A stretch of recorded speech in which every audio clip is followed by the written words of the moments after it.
Hey guys, welcome to Login Helps. Today I'll be showing you how to add a payment method on your Temu account on your Temu app. And now let's dive right in. Now to add a payment method on your Temu account, first open up your Temu app on your phone.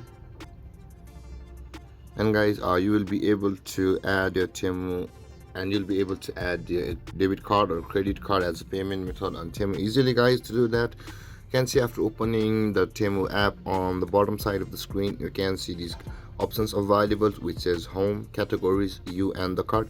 Tap on the you button available first, and after that you can see the settings option available at the bottom of the screen or the end of the list just below the customer support. Tap on that settings, and over here guys, you can see the your payment methods on the second option and just below the account security.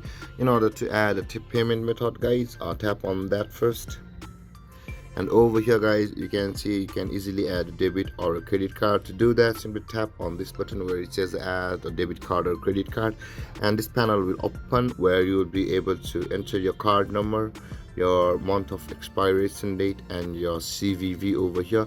Guys, do make sure to enter your card number, your expiry date, and your CVV, and after that your account will and after that your payment method will be linked to your Temu app, or your payment or your debit card or your credit card will be linked to your Temu account as a payment method. And with that being said guys, this is how you add a new payment method on your Temu app. And if you have any confusions or questions regarding the topic, feel free to comment in the comment section below, and don't forget to like, subscribe, and hit that bell icon for more videos. Thanks for watching guys. Peace.